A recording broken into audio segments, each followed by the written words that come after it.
Hi,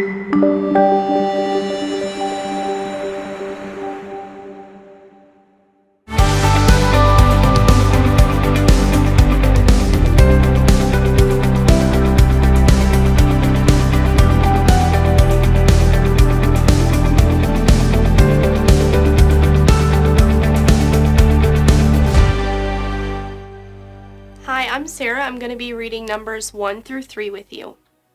Numbers 1.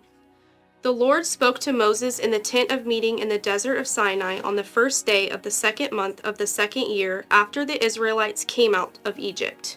He said, "Take a census of the whole Israelite community by their clans and families, listing every man by name one by one.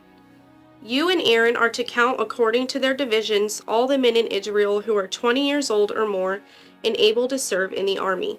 One man from each tribe, each of them the head of his family, is to help you. These are the names of the men who are to assist you. From Reuben, Elizur, son of Shedeur. From Simeon, Shelumiel, son of Zurishaddai. From Judah, Nahshon, son of Amminadab. From Issachar, Nathanael, son of Zuar. From Zebulun, Eliab, son of Helon. From the sons of Joseph, from Ephraim, Elishama, son of Ammihud. From Manasseh, Gamaliel, son of Pedazur. From Benjamin, Abidan, son of Gideoni. From Dan, Ahiezer, son of Ammishaddai. From Asher, Pagiel, son of Okran. From Gad, Eliasaph, son of Duel. From Naphtali, Ahira, son of Enan. These were the men appointed from the community, the leaders of their ancestral tribes. They were the heads of the clans of Israel. Moses and Aaron took these men whose names had been specified, and they called the whole community together on the first day of the second month.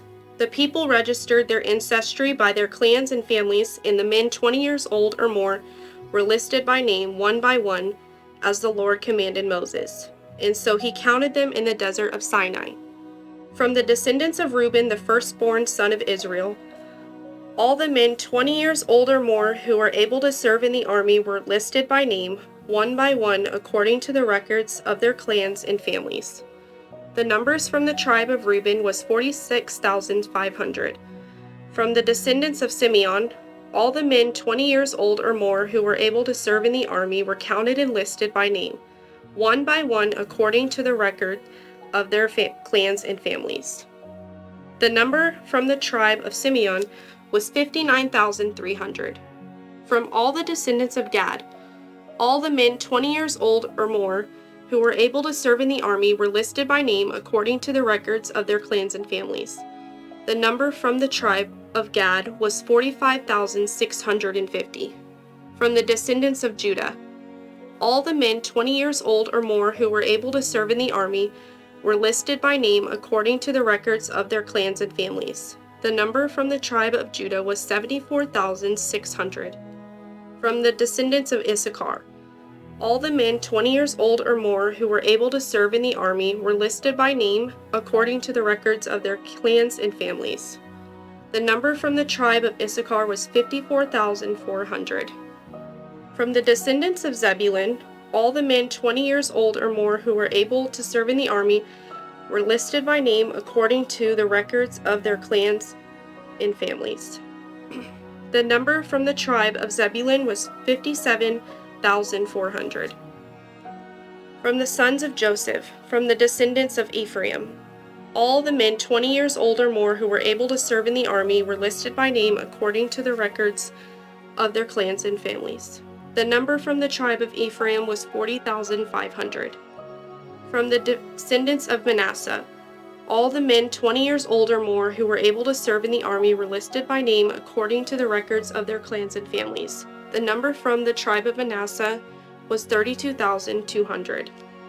From the descendants of Benjamin, all the men 20 years old or more who were able to serve in the army were listed by name according to the records of their clans and families. The number from the tribe of Benjamin was 35,400. From the descendants of Dan, all the men 20 years old or more who were able to serve in the army were listed by name according to the records of their clans and families. The number from the tribe of Dan was 62,700. From the descendants of Asher, all the men 20 years old or more who were able to serve in the army were listed by name according to the records of their clans and families. The number from the tribe of Asher was 41,500. From the descendants of Naphtali, all the men 20 years old or more who were able to serve in the army were listed by name according to the records of their clans and families. The number from the tribe of Naphtali was 53,400. These were the men counted by Moses and Aaron and the 12 leaders of Israel, each one representing his family. All the Israelites 20 years old or more who were able to serve in Israel's army were counted according to their families. The total number was 603,550. The ancestral tribe of the Levites, however, was not counted along with the others. The Lord had said to Moses, "You must not count the tribe of Levi or include them in the census of the other Israelites. Instead, appoint the Levites to be in charge of the tabernacle of the covenant law, over all its furnishings and everything belonging to it. They are to carry the tabernacle and all its furnishings. They are to take care of it and encamp around it. Whenever the tabernacle is to move, the Levites are to take it down, and whenever the tabernacle is to be set up, the Levites shall do it. Anyone else who approaches it is to be put to death. The Israelites are to set up their tents by divisions, each of them in their own camp under their standard. The Levites, however, are to set up their tents around the tabernacle of the covenant law so that my wrath will not fall on the Israelite community. The Levites are to be responsible for the care of the tabernacle of the covenant law." The Israelites did all this just as the Lord commanded Moses. Numbers 2. The Lord said to Moses and Aaron, "The Israelites are to camp around the tent of meeting, some distance from it, each of them holding their standard and holding the banners of their family. On the east, toward the sunrise, the divisions of the camp of Judah are to encamp under their standard. The leader of the people of Judah is Nahshon, son of Amminadab.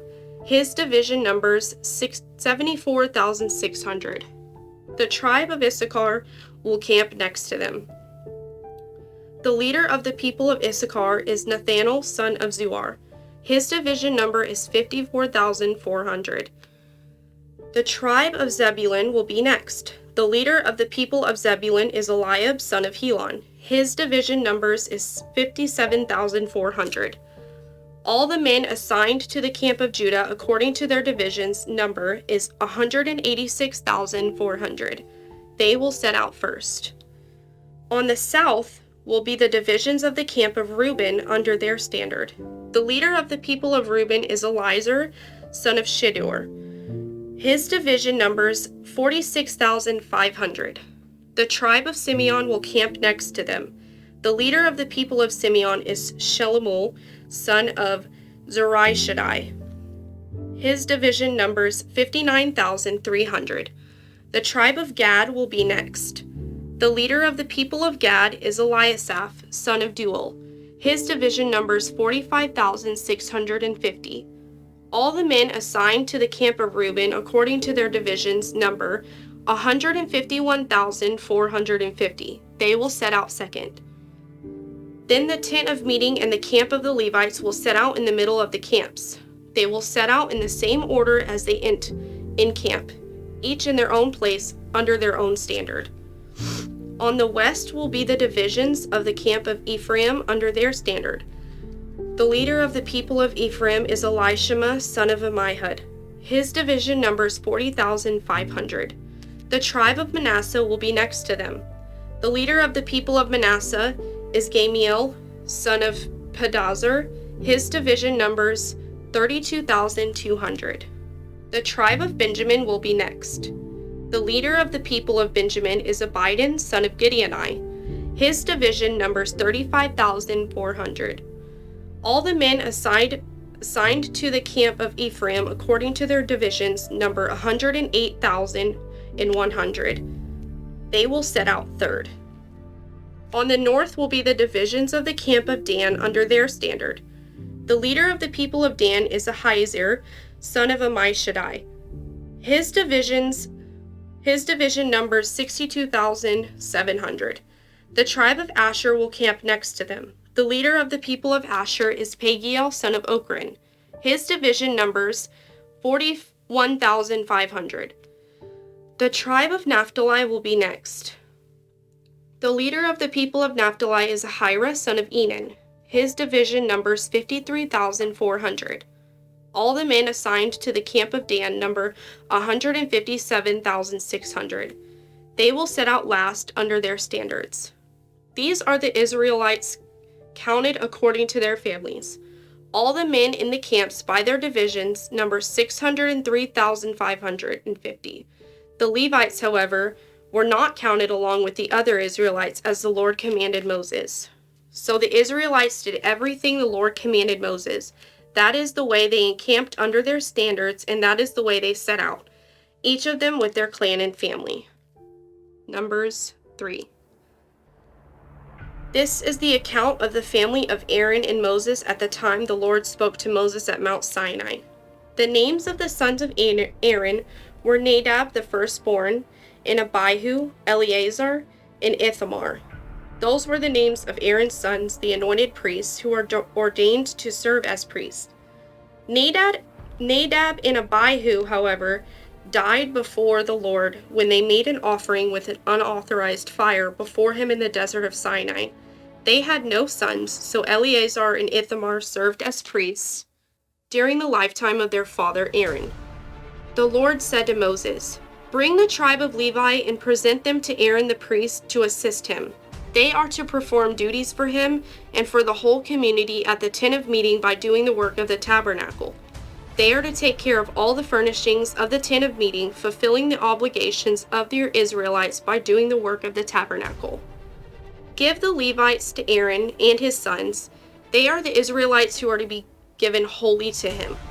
Appoint Aaron and his sons to serve as priests. Anyone else who approaches the sanctuary is to be put to death." The Lord also said to Moses, "I have taken the Levites from among the Israelites in place of the first male offspring of every Israelite woman. The Levites are mine, for all the firstborn are mine. When I struck down all the firstborn in Egypt, I set apart for myself every firstborn in Israel, whether human or animal. They are to be mine. I am the Lord." The Lord said to Moses in the desert of Sinai, "Count the Levites by their families and clans. Count every male a month old or more." So Moses counted them, as he was commanded by the word of the Lord. These were the names of the sons of Levi: Gershon, Kohath, and Merari. These were the names of the Gershonite clans: Libni and Shimei. The Kohathite clans: Amram, Izhar, Hebron, and Uzziel. The Merarite clans: Malai and Mushi.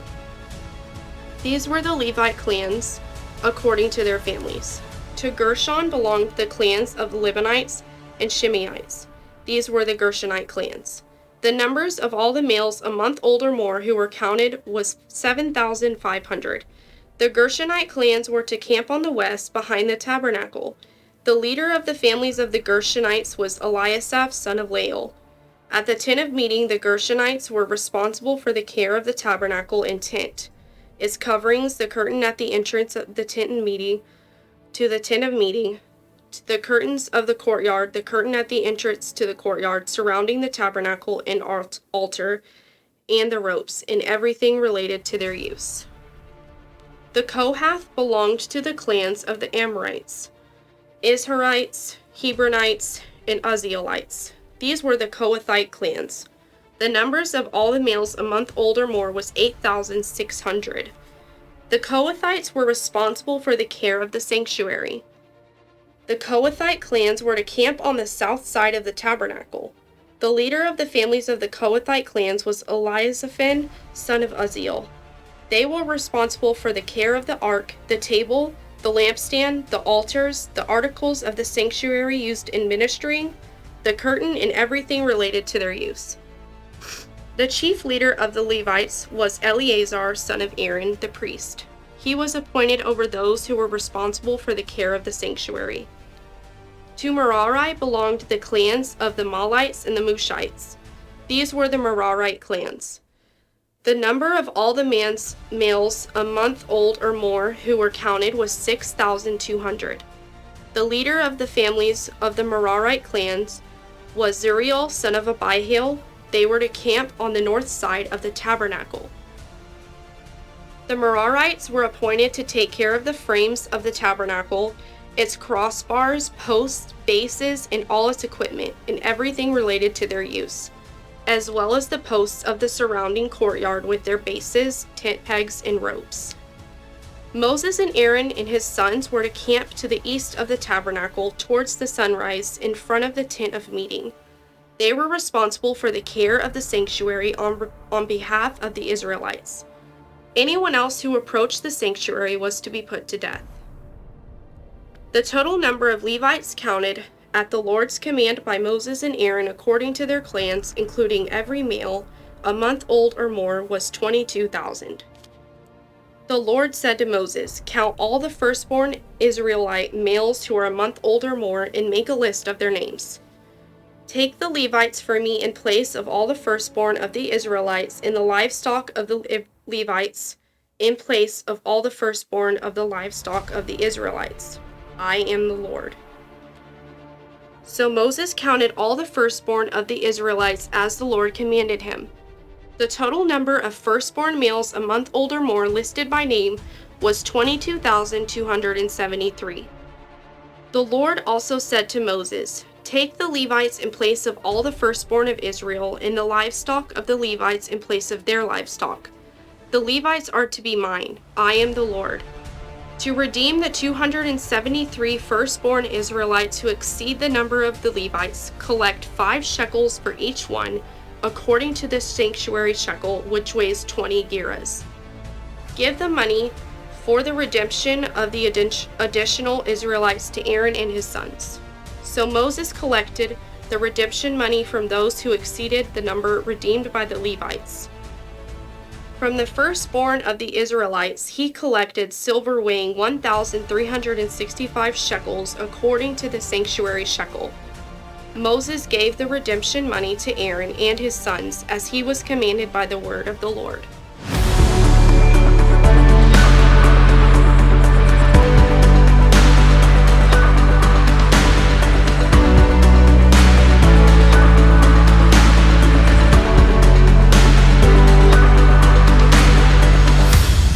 Hello, my friend, and welcome to Fear into Faith, the global Bible revival, where we're on a mission to get 1 million people to read the Word of God across the world. I have with me fabulous Sarah Wilson, and my name is Summer Day. Sarah, how are you? Good, how are you? Welcome. Oh, Thank you for having me here. How are you really? I'm nervous. I'm not gonna lie. I love it.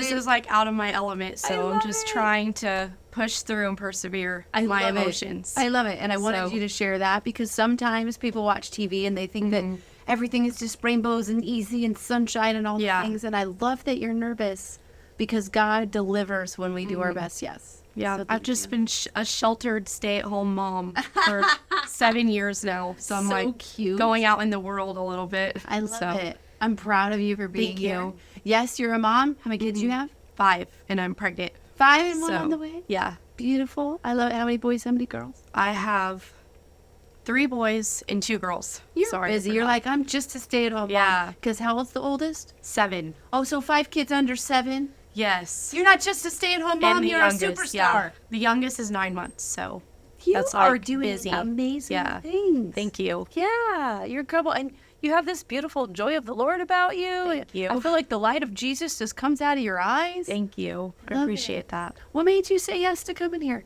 I just wanted to encourage and inspire people to read their Bibles, especially moms who have a bunch of little kids. Like, that has been my number one struggle, is the fact that I have so many little kids that depend on me, especially when I'm trying to read. So one of the things that I have tried to really be intentional about is reading first thing in the morning, putting that first, because I try to start my day with the Word of God, and it really does affect my day. And I've noticed days that I don't intentionally put that first, and it destroys my day, for lack of better words. It just I can definitely notice a shift whenever I'm not reading my Bible first thing in the morning. how it affects my days, how I treat my children, and how the day even goes about. Like, you can tell a difference. So I just want to encourage moms who are busy that, like, that is the most important thing for your children. Yeah. Like, we're always told to take care of ourselves, put ourselves first, self-care, but in reality, the greatest form of taking care of ourselves is relying on God and having a relationship with Him. Okay, we got to repeat that because it was just so good. The greatest form of self-care is relying on God. Yeah, and putting Him first. So good. That's so good. I love it. We haven't had a message like this at all. I think it's great that you're about to have your sixth kid. You're going to have 6 kids under the age of 7. Yeah. That's amazing. And we're called to deny ourselves as well, so... And you're just juggling all the things. Yeah. Okay, let's break down your morning. Can you explain to that mom that's watching, like, how do you juggle all the things? How do you make God a priority? The first thing is it's a sacrifice to have to wake up before my kids. I'm I'm not a morning person at all. So sacrificing getting up before them, because before I would just wait until they all wake up because I was so tired. Yeah. But that isn't intentional. Like waiting until the last minute, right before I go to bed, is what I used to do. Read the word before bed while I'm like falling asleep reading. So what I do now is I just wait until, or I set an alarm like 30 minutes before they usually wake up, and I read for like 30 minutes. I'm reading the Bible in a year right now. Yeah. So that's what I do first thing, and then my kids will wake up after I'm done. And if they wake up before, I always tell them, you're going to have to wait until I'm done reading my Bible. I'm not getting up and getting your cereal until I'm done, because this is most important. And I'm trying to teach them that their relationship with God should be the most important thing in their life. Yeah. And the only way to do that is to show them that I'm putting God before their needs. Yeah. As crazy as it sounds, it's the most important thing. I want to share with you something. I want to share with you that I know firsthand that you're going to bear really great fruit with your kids. And here's how I know it. I was doing that for a while, but I didn't know I was doing that. But I was doing that same thing. I was reading the Bible in the morning, and when my kids come, they would either crawl in next to me and just be silent, or sometimes they wanted me to read out loud. And then when they were old enough and they were reading, they started bringing in their own Bible. Yeah. And I have to tell you, I have a 10-year-old now. And I catch her up late at night. It'll be midnight. And I'm like, why is your light still on? What are you doing? I told you to go to bed 3 hours ago. And you know what she's doing? Reading Revelation. Yeah. She's reading her Bible as a 10-year-old. Yeah. She has so much biblical knowledge that in Sunday school, the teachers told me, they're like, I think she knows more about the Bible than we do. Yeah. So I know that when you model that behavior, when you show them, they will start picking it up on your own. Yeah, that's the most important thing that we can teach our children is to know the Word of God. So that's what has to be first and foremost in our life. So good. I love it. So why are you so passionate about the Word? Well, I mean, it just started with my testimony that I was telling you earlier about losing a baby. That really woke me up to the reality that I was living a lukewarm Christian life. Like just saying, well, I believe in God and that's enough. And so when that happened, it really hit me that I didn't actually really know God like I thought I did.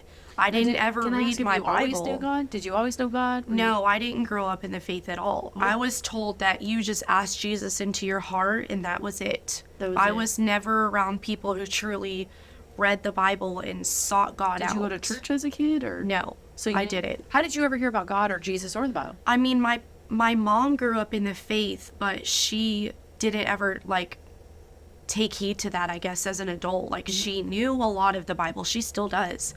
But she never really sat down and intentionally taught me the Word or tried to help me with my relationship with God. That was never a priority for her. She worked a lot, and my parents divorced when I was 12, so that kind of hindered that. But growing up, all I knew was what, like, my grandma and my mom both would tell me, is that you just ask Jesus into your heart and you will go to heaven. That's just the baseline of what I understood. So it wasn't until I got older that I realized that, like, I was missing something. And when was that? Like high school, college? No. In high school, I was very, like, as crazy it sounds, I was very extroverted, party, crazy. It wasn't until after I had my first child that I realized, like, how am I really raising my children? Wow. So It was literally me getting pregnant, and I was not married. I was pregnant at a young age with someone who was abusive. And having her is what made me open my eyes to, like, I don't know how to explain it other than, like, thinking about where am I going to go after this and where am I leading her. Can I pause you really quick? So how old were you when you got pregnant? I was 18, and I had her when I had just turned 19. Wow. So. And you weren't married? No. Did the guy stay in her life, or? No, he doesn't really know her. Wow. And my husband now, he was in the room when I gave birth to her. He's raised her since she was born. Wow. Oh, my gosh. Yeah. Now, when you and your husband got together, was he following the Lord? Kind of. Not really. Like, he knew a lot more than me, but I knew nothing. Like, I didn't know that, like, fornication was a thing. I didn't know anything. Wow. So, you didn't know any of those things. No. And we went to a old church far away in Texas, and that's when I found out the word repentance. Like, that was the first time I had ever heard the word repent. Wow. And I was like, what is this that he's talking about? And everybody was on fire for God. Yeah, and Sarah, you were talking about being in the hospital, giving birth to your daughter. Yes. Look at the Lord just orchestrating things. Yes. So your husband that you have now, Mark, was actually at the birth of your daughter. Yes. And it's like the Lord was just orchestrating everything. But at the time, the two of you weren't talking about church, weren't going to church, weren't really praying together or anything. So tell me about that. And then you had your daughter. Yes. When did you guys get married? 2016. She was 4 months old. So he was holding her when I came down the aisle to marry him. Oh my gosh, in this a little is dress. So cute. Yeah. Stop. It was really cute.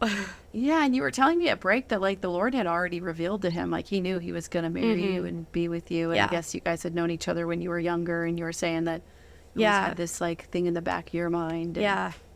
Cute. I love a good love story. Yeah. That's fabulous. So then when did this, like, start going to church and all that stuff happen? It was after I had her. But in reality, like, if I'm going to be completely honest, I had been going back and forth with my relationship with God. At that point, I knew the truth, but I was so selfish. I knew the truth to a certain extent because I went to a church that preached the truth, but I never read the Bible. So I didn't truly know God. I didn't truly know the truth. So it wasn't until after I lost Zakai, which was my third, that I was like, basically, I hit ground zero. Like, there were things happening in my marriage. I just want to talk real quick because I know the story. So when you said you had lost a baby, you were how many weeks pregnant? 12 weeks, 5 days. Pregnant, had a miscarriage. And So that completely destroyed me. Like, it brought me to the lowest point in my life. And at that point is when I knew, like, I'm not living for God at all. Like, I had known the truth in my head a little bit, but I still hadn't read the Bible, really. It wasn't until I had, after him, I had a son named Kai. So very similar to Zakai and then Kai. He was my rainbow baby. After I had him is when I truly started reading the Bible, going to a faith-filled church.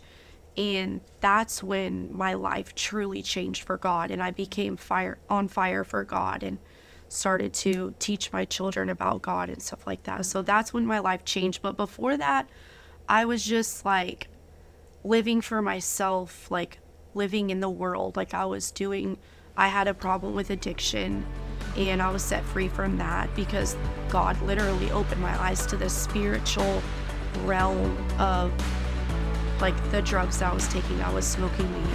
You can check out the rest of this interview right here or by going to BibleRevival.tv. And if this show has blessed you, you can help us bless others by partnering with us for as little as $20 a month and help us to expand the reach of this show. We'd also like to invite you to join our Kingdom Discipleship Program, where you have an opportunity to get on weekly Bible Zoom calls with us and people around the world to deep dive into His Word. And you can check all that out at BibleRevival.tv. I'll see you next time, my friend.